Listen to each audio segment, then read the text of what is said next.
A word additionally about me, I'm a church revitalizing pastor. That has been my opportunity. I spent the first 20 years of ministry in youth pastor or assistant pastor roles.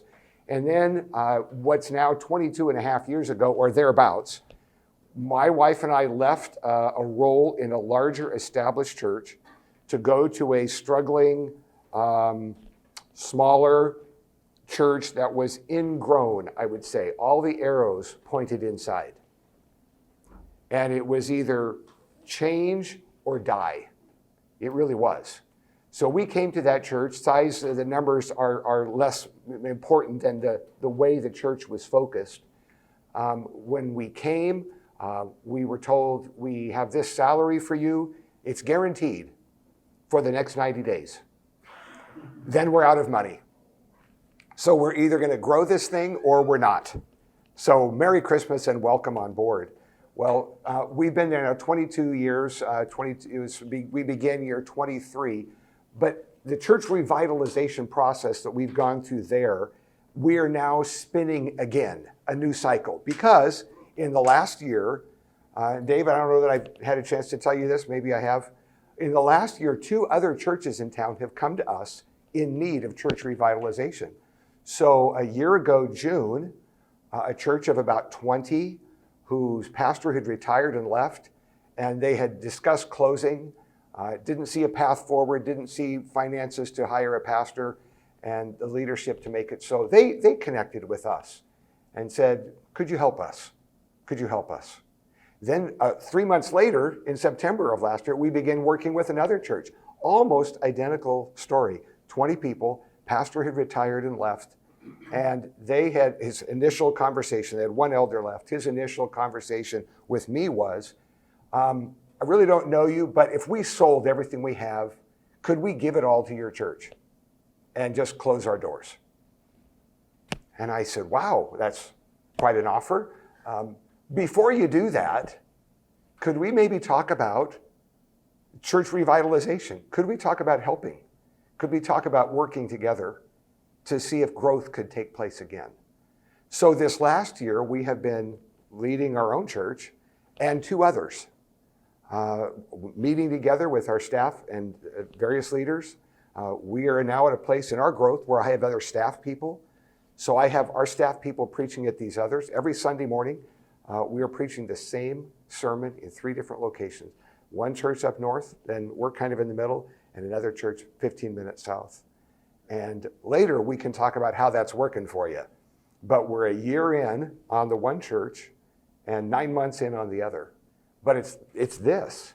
It's church revitalization. It's what do we need? How do we move forward? So interesting, some of the things that we talked about 22 years ago in our church and saw some results from that. We've been able to say, let's think like this. Much of it begins with how we think and what we love.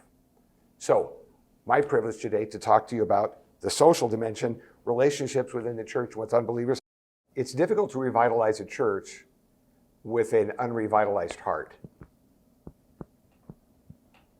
Isn't that true?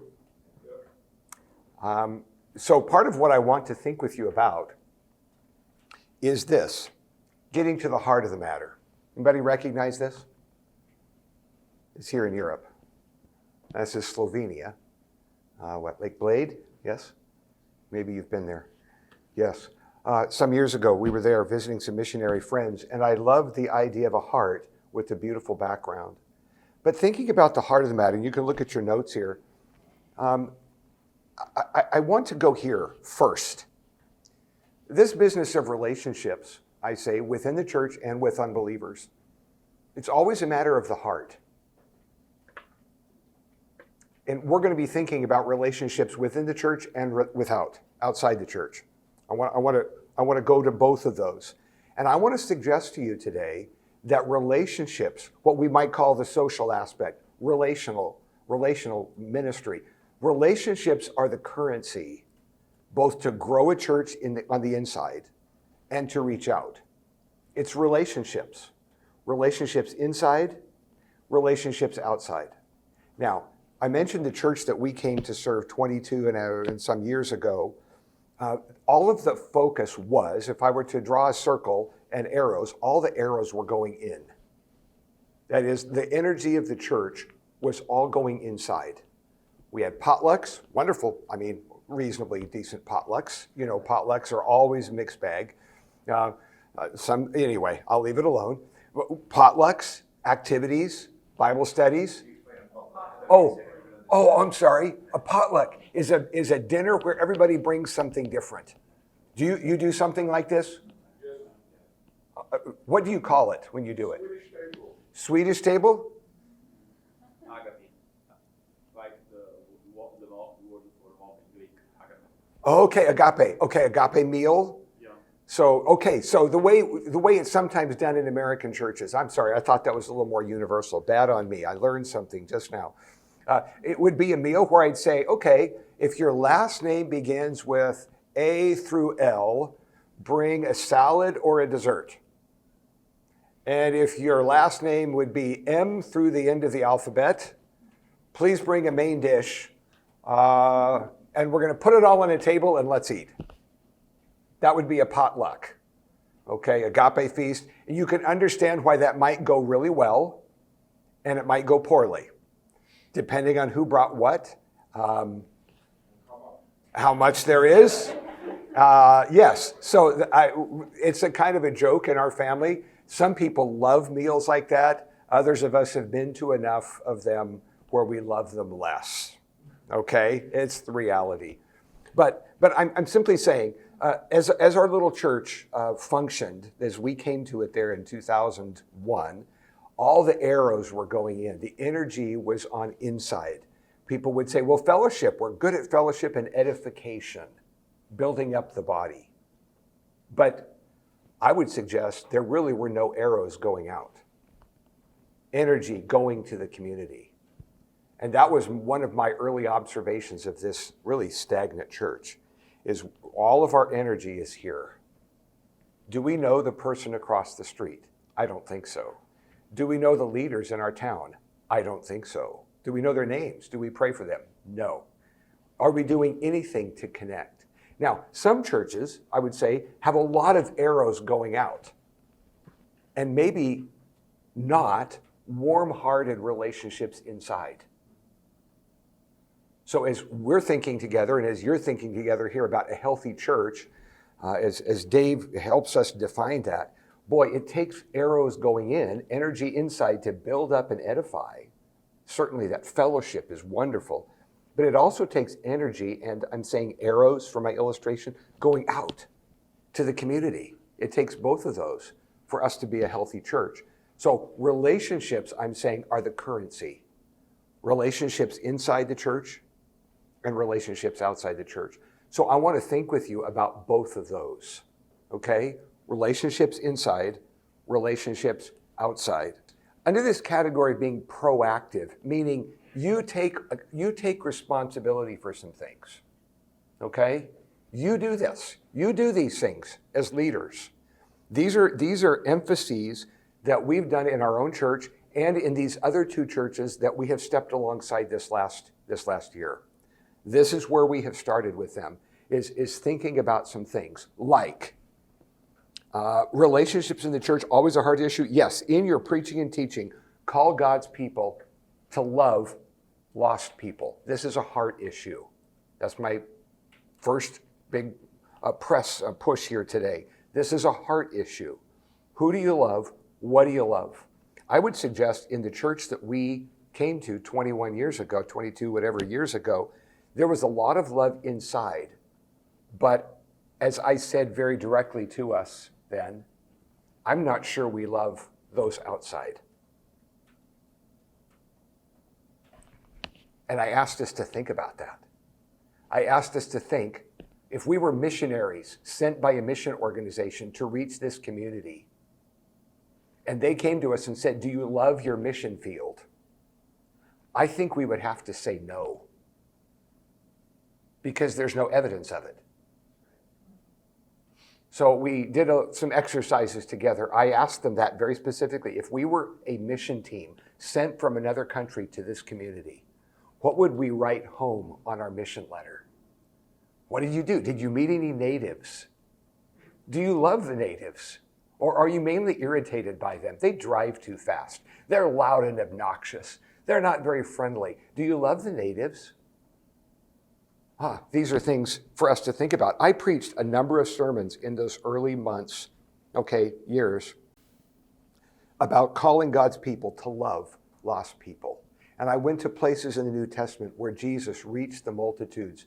Mark 6, even at the place where he's exhausted and tired, and he's leaving to get away with his disciples, heading to the other side of the lake, the Sea of Galilee, and the people see where he's going and run there ahead of him. He gets to the other side, hoping to have a retreat. And there's everybody. It's like, and he had compassion for them.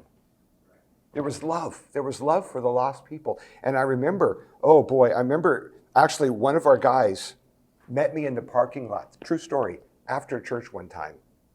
And he said to me, "Are you going to ever quit talking about loving lost people? That seems like that's what you keep talking about." And I said, "Well, good. That means you're paying attention. But maybe I'll preach on it less when we start to do it."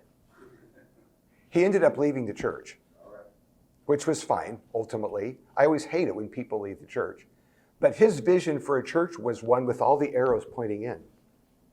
And once we begin to talk about arrows going out and loving lost people, this is an American example, because I don't know what would be shocking in yours. But 20 some years ago in that little ingrown church, I'm confident we had nobody who didn't have their natural hair color. Okay, they might have dyed their hair, but it wasn't like red or green or blue or purple, okay? And I remember asking, this was the most audacious, bold example I could come up with. What would happen if someone walked in here with blue hair? Would you go sit by them? Would you talk to them or invite them to your house? That was pretty radical. It's not radical anymore. There's a lot of people with blue hair and red hair and orange hair, and some who come to our church now, and it's just not a thing.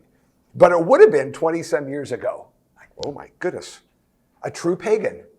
They have blue hair. What must be done about this? But I was asking the question, do we love lost people? And if so, is it a love that is more than a feeling? How is it evidenced?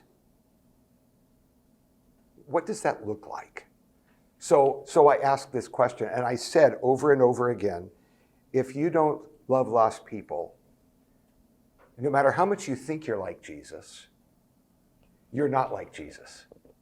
That was very disturbing to a number of folks who kind of prided themselves on all of the fruit of the Spirit as they defined it. Love, joy, peace, and so on. I have all those. I must be a mature Christian. I'm like Jesus. And I begin to say, if you don't love lost people, you're not nearly as much like Jesus as you think. Wow. So there was some disturbing going on in the church. It was good disturbing, I think. I've given you some examples here. Well, in this same category, I begin to define something. We live in a world where the term diversity is sometimes talked about a lot, meaning something different. And I begin to talk about something that I would call biblical diversity. I wanted to reclaim the word. And I begin to talk about this in our church. I remember using an illustration where I drew a little dot on a whiteboard or something like that, a little tiny dot like a pencil dot. And I said, right now, this is the group we want to reach in our community. It's that big. In other words, we want to reach people just like us. So as people move in, we're saying, are you like us? To use a bigger word, homogeneous. They're just like us. And I said, I believe in order for us to fulfill God's call in our community, we need to make that dot a little bigger. See? Biblical diversity. Somebody with blue hair, green hair, maybe someone who has something pierced that you don't think should be pierced. How about that? Can they come to our church? Maybe somebody who has, oh my goodness, some real life sin in their life, and they're longing to get free from it. Maybe they could come to our church. This was put to the test one Sunday when in came a couple, brand new, didn't know them. They sat in the front row. They had a Ryrie study Bible. I never met them. And I remember I was preaching from the book of Romans. And I said, as I normally do when I begin to preach, would you take your Bibles, please? Turn with me, I said, to the book of Romans. And I noticed them go to the very front of the Bible, to the index, and go, and I realized, oh boy, they have no clue where the book of Romans is. So I stalled. Finally, they found the book of Romans, got the page number, and finally got to the book of Romans. I thought, wonderful. This is outstanding. And so I preached that day from the book of Romans. Well, as it turned out, this was a couple who was living together, not married. So what do you do with that? Well, they didn't come every Sunday. We were just getting to know them. They popped in every 2 or 3 weeks. And I remember the same gentleman who met me in the parking lot. He hadn't left yet. He came to me and said, did you know that they are living together and not married? When are you going to address that with them?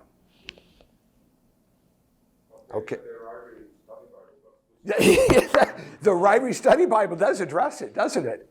And I said, well, you know, they haven't been here hardly just a few months.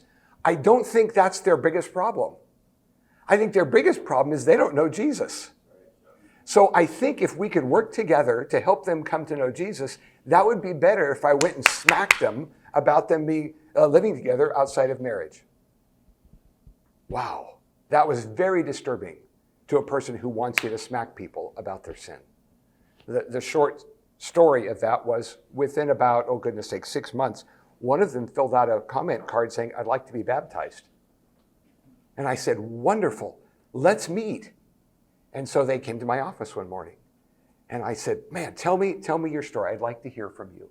So they told me their story. One of them said, well, you know, I was raised kind of doing church. And the other said, yeah, really not. And so we talked about the gospel and what that meant to them and defined what it meant to know Jesus. And the one saying, yeah, you know, that used to be my life and I kind of walked away. We talked about that a little bit. To the other one, I said, did you understand what we talked about here? This was the guy, Wade. And he said, you know, I think I do understand it. And I said, is there anything today that would keep you from trusting Christ as your Savior from sin? Like right now. And he kind of looked at his girlfriend and said, no, I don't think there is. And I said, then how about if we do that right now? If you talk to God and you tell him that you want to be part of his family, talk to him through a simple prayer. And he said, well, okay. And he bowed his head and he prayed a wonderful prayer and said, wow, so that's how it works, huh? And I said, it does. Now, there's another verse I'd like you to read. So I opened my Bible to Hebrews 13, verse 4, which says, let marriage be held in honor among all, and let the marriage bed be undefiled, for fornicators and adulterers God will judge. And I handed him the Bible, and I said, would you read that verse out loud? Let the word of God speak. And he read it out loud, and he stared at it, and he looked at Deborah and said, we shouldn't be living together. And it was like a moment of shock. Like, oh my goodness. So he looked at me and said, well, if I'm going to get another place, it's going to take me a week or two. Is that okay? I said, yes, that's actually okay. And in a couple of weeks that followed, they did some other talking, and he said, you know what? Instead of us just moving away, I need to really move back home to my family. Get some things right in my life. My parents know some things about this too, and they would love to help me. So he left and moved out, went back to wherever he came from. She stayed in our church. She's still in our church. She's now married to a man who knows Jesus.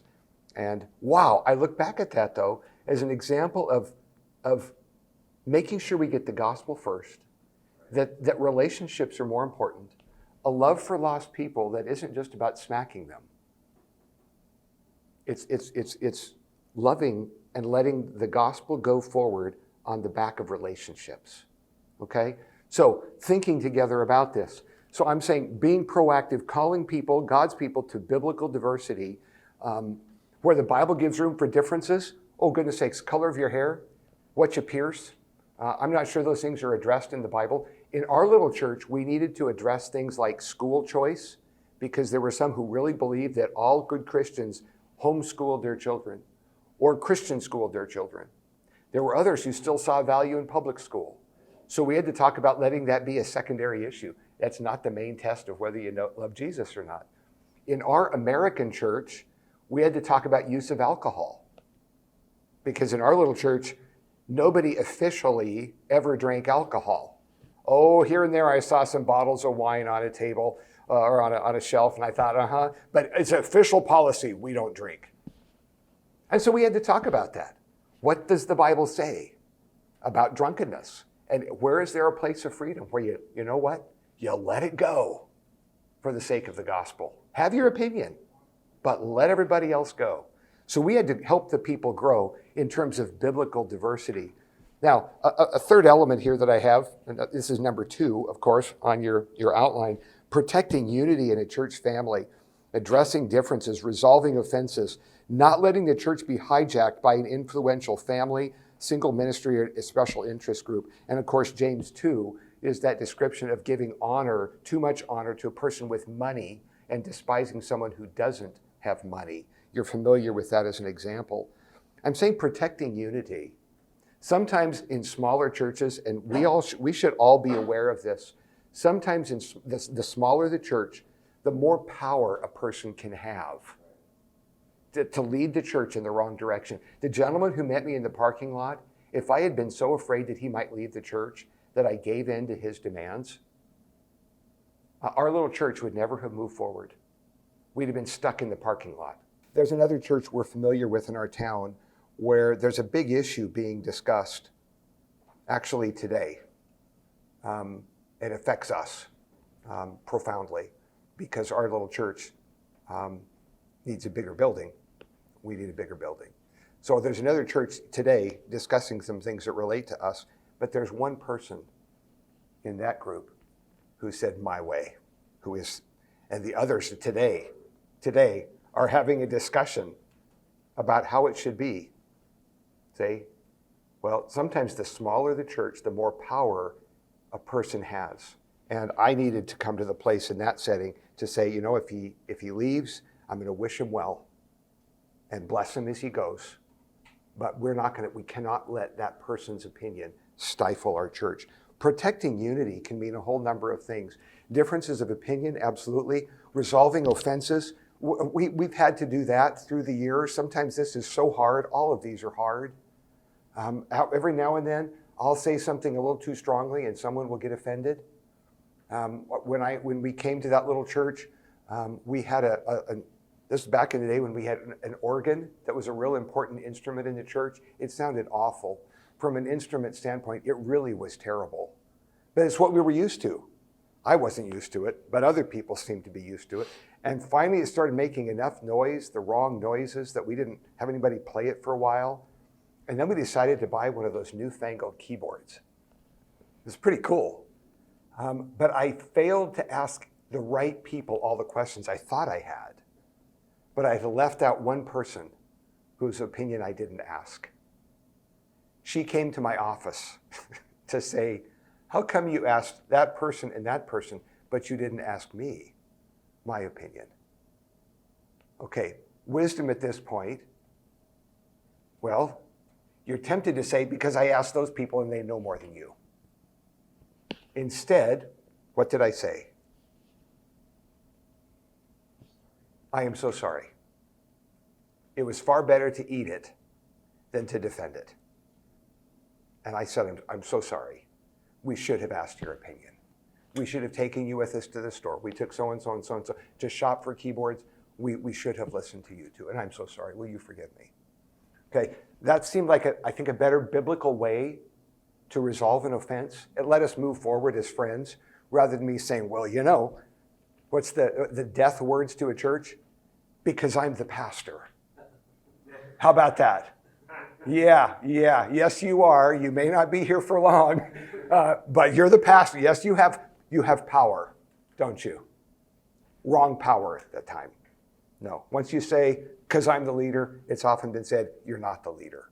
So much prefer different kind of influence. Don't let the group be hijacked. Yes, absolutely. Oh, these are important things. One more element. Emphasize here. I'm saying emphasize and practice both grace and truth. This is one of our core values as a church. This is something we're working to hand off to the other churches that we are assisting right now. When people ask about our DNA, I will say to them, one key part of it is the emphasis and the practice of both grace and truth. And what I mean by that is this. For one, we're following the example of Jesus, as the Gospel of John defines Jesus' ministry twice in chapter 1. I think it's verse 14 certainly, and I think it's verse 17. Jesus was full of grace and truth. Grace and truth. That means he loved people. He loved lost people. He welcomed sinners into his life. He had dinner with tax collectors and sinners, didn't he? That's that grace part. He also spoke truth to them. He said things like, go and sin no more. He said those kinds of things. So he used truth and he exercised grace. Sometimes churches err on one side or the other. That is, I'd say sometimes churches are more about grace to the exclusion of truth. Everybody gets a hug and you don't ever address touchy subjects. So just everybody gets a hug. Nothing wrong with that as long as truth is brought in. Some churches are more about truth, meaning, you know what, we're going to smack everybody. And that was my friend in the parking lot. You're going to let somebody in sin walk into our church? Answer, yes, because we let you in and I came in. So until we both get it all figured out, I've got blind sides too. I'm not that perfect. If you think the pastor's here because I'm perfect, oh, buddy, have you got another story? And sir, you don't have it all together either, because remember, if you don't love lost people, you're not much like Jesus. So yes, people who are sinners can walk into our church. But truth and grace must be wed and exercised in the life of a church. In our preaching, our teaching, our counsel, addressing truth, and yes, much grace. So I really believe these are some of the elements that pave the way for relationships both in the church and outside. Grace and truth need to operate inside the walls of the church, and they need to operate outside. What I want to do is move, I'm going to say fairly quickly through the next section, because then I want to put pictures up to give you some examples of how, in our context, we do some of these things. Okay? Not because I want you to do the same activities, but because I want you to think about how this would work in your context. Okay? We're thinking, of course, about improving relationships within the church and without. That's kind of our target here today with unbelievers. So I'm wanting to think with you about these 5 topics. They're on your handout. I'm just going to move quickly through them and tell you what I mean by them. Okay? So stay close to Jesus' example. For me, that means that every 3 or 4 years, I preach through one of the Gospels. My style of preaching means that routinely, I'm preaching through Bible books. Oh, there are exceptions to that, but that's the bread and butter. That's normally what I do, okay? This fall, it's time again. We're going to be preaching through the Gospel of Mark. Part of that, of course, in returning to the Gospels again and again, is to hear the Gospel and see the life of Christ. But in seeing the life of Christ, I routinely point out how Jesus treated people. How he treated disciples when he said, come follow me, and how he treated the tax collectors and sinners. So that's a routine part of my preaching. So I want them to see that when I call them to love lost people, I'm not making that up because I'm just dying to see more people in a building. Though without apology, I want more people in the building. I do. I always want somebody else to come to Christ. And even now and then you have people, I know there's people that press too much about numbers, but there are also people who press back too much about numbers and say it's not about growth. I know it's not about growth. I know it's not about numbers, but I want one more person to come to Christ. And if you don't, you're not a real biblical Christian. I want more people. Yes, I do. I do. I want more. So my opinion, Jay Mosser here, don't apologize for wanting more people coming to Christ, joining the family of God, and being discipled. Don't apologize. Amen. Go get some. Follow Jesus' example. Make sure they see this is what Jesus did. It's why he came. Leaders, I'm saying, set an example for goodness sakes. If you want your people to love lost people, I'm just asking, do you? Are you okay talking to somebody whose lifestyle is radically different from biblical Christianity? Do you know how to have those conversations? Do the people you serve know that? Do they ever see you interacting with others, however they would see you? I remember we were getting ready for an event that I'll show you here in a moment, and along came a lady who I knew because I'd met her in other contexts. I'm part of Rotary. That's one of my connections in the community. Join a club that non-believers are in. I joined our Rotary club, and suddenly I'm just routinely in meetings with people who don't know Jesus who all live around us. Wonderful. Well, here came this lady. Well, she is in a lifestyle that does not accord with biblical Christianity. Okay? Her car, she's a politician, was directly in front of our people in a community parade. And the irony was not lost on her. Like, here I am, and here's this Bible church. So she came down, I said, hi, how are you? She said, wow, this is ironic, isn't it? And I knew what she meant. Wow, a collision of worldviews just, 15 feet apart. And I said, yeah, it kind of is interesting, isn't it? And she said, wow, so your church is here.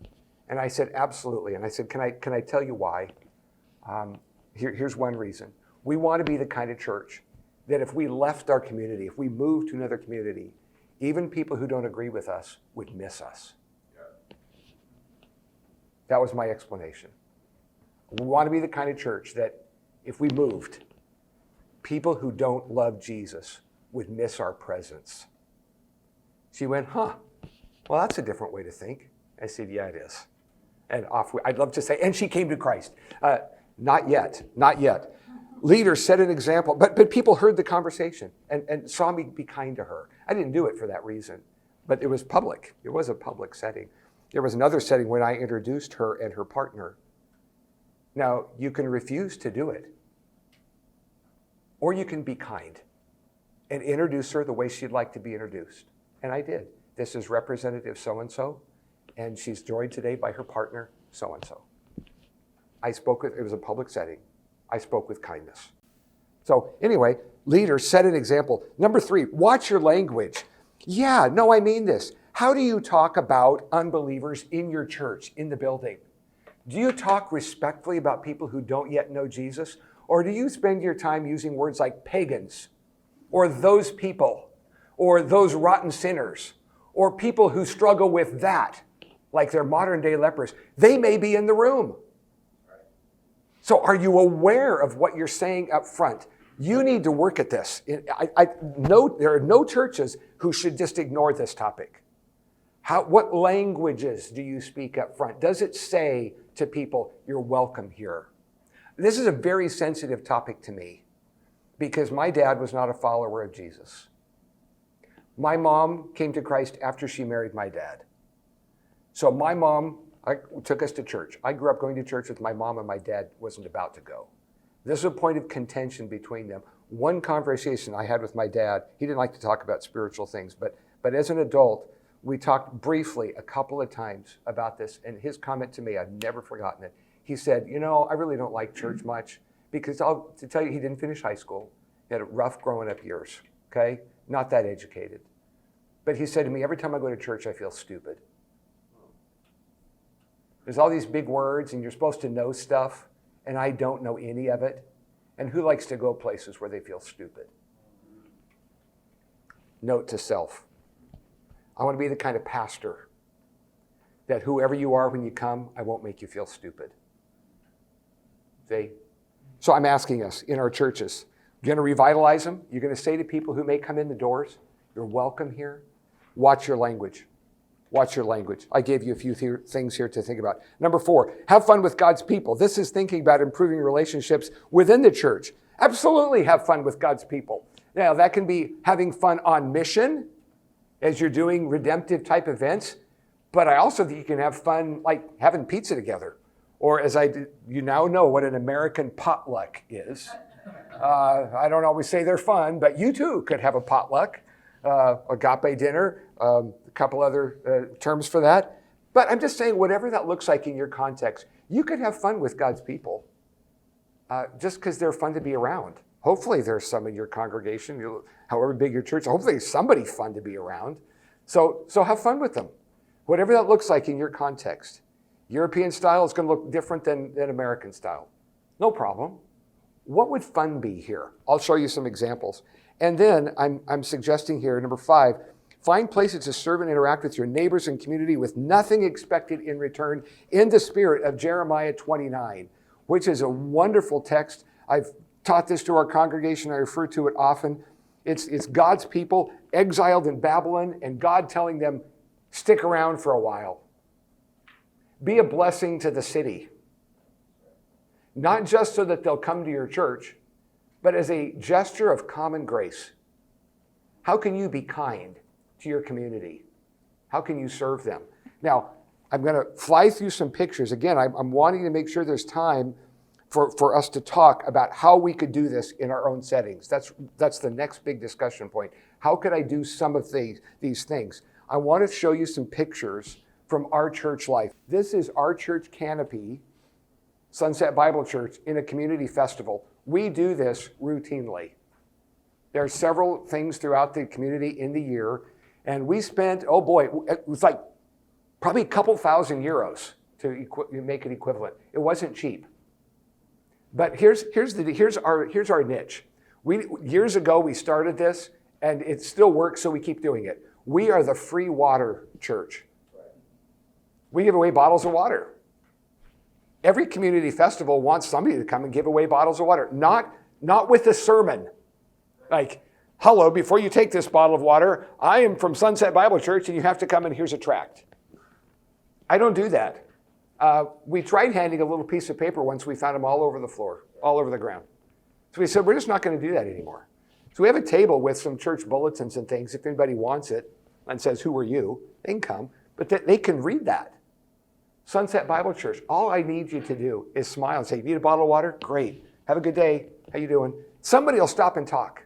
We've had people come, stop and talk, come to church, and come to Christ. Not a lot, but some. But the biggest goal is to be good for the community. So in a neighboring community, we go there too. Neighborhood right next door, city right next door. There's an event there. We're the free water church. It's just a way to say, I'm going to have 6 or 8 people from our church wearing a t-shirt that says Sunset Bible Church on it. So there's no mistaking us. And they're going to hand out bottles of water. I just say, be nice to people and give them a gift. Be open to whatever God does. So that's an example of us saying, how can we be good for the community? There's one. Here's another. I mentioned the community parade. So we discovered in our community, I don't know how it works in yours, but the first Saturday in June, there's a parade. Anybody can join. Anybody. You want to get a group together? Your family can be in the parade. If you want, dress up in some funny costume or whatever, get in, wash up your car, polish it. You could walk in the parade, walk up the parade route and wave at people. You could. The high school band is usually there, little kids doing dances and things like that. And we said, thousands of people will be there. We should be there. And so this is a rented bus, and we do a day camp. We use this as an opportunity to provide a day camp for the community. Hundreds of kids come. We rent an elementary school, a primary school, because so many kids come. And we go all day, we do field trips, and you'll notice up here, we have a band. That's our band. Question for you, what should they play in the parade?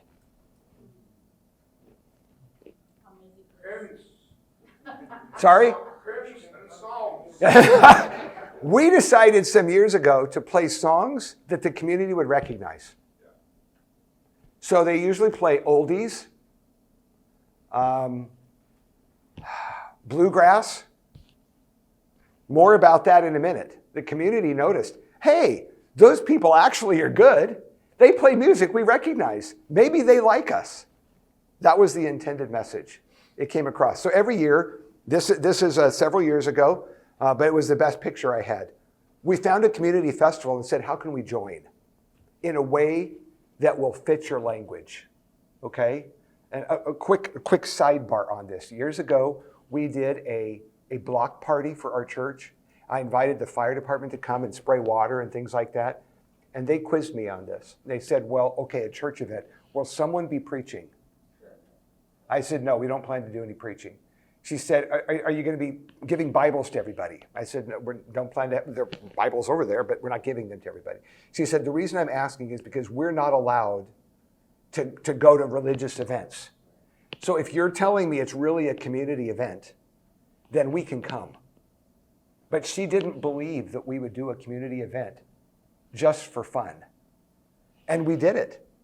There was no preaching, even though there were those going, but you missed an opportunity. Everybody should have left with a tract. I said they did. It just wasn't printed. It was the common language of kindness. See, where you greeted them warmly and said, oh, where do you live? Yeah, I'm part of the church. Where do you live? Over there? Wonderful. You know, I drive by your house all the time. You have this big dog. Wow, is it nice? Okay, what are you doing? What's the common language, the common currency here? Relationships. Relationships. Relationships. You need to find things in your area where you can speak the language of the people, language of kindness and relationships without expecting anything in return.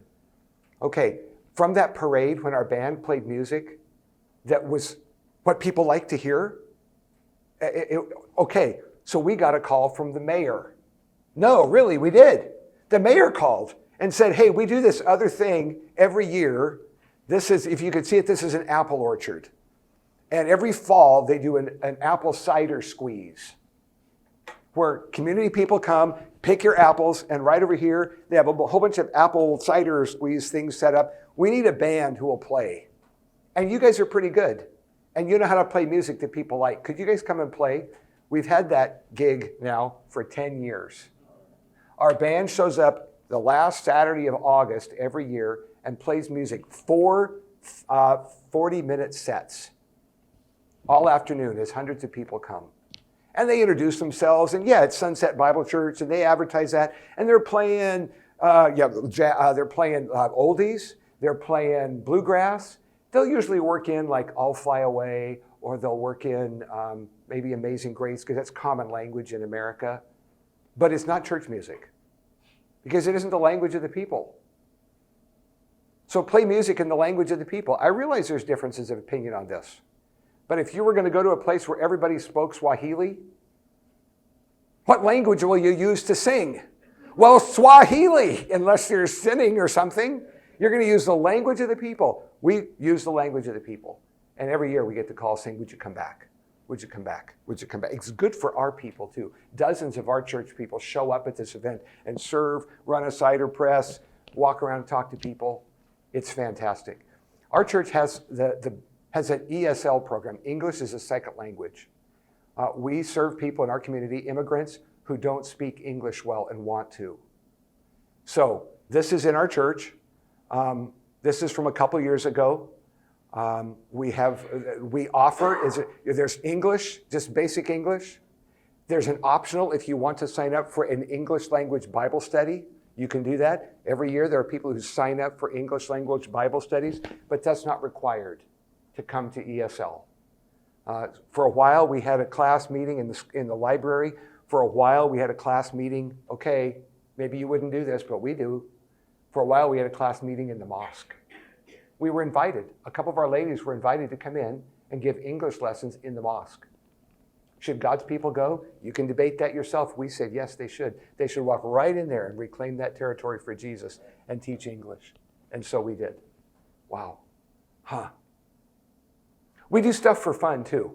This is a picnic. Every summer, we do picnics in a local park. Anybody can come, and usually people do. This is right on Puget Sound. That's saltwater down there. And we do a baptism there. That's our main baptism site. A couple hundred people come. We baptize people down. It's very cold, by the way. I can personally tell you it's cold. But routinely, we set up a sound system. And as part of baptism events, it's a public event. There are other people in the park. I always want to explain the gospel very simply. What is this about? So here's what we're doing and here's why. Okay? Explain it, for goodness sakes. Home fellowships, we like each other. We as a whole philosophy of stuff we do, we meet in homes. That's a men's group, absolutely. Yeah, food. Some of our ladies got together for a tea. It was mainly fun. Oh, you say encouraging things. I'm a fan of doing things together that are fun.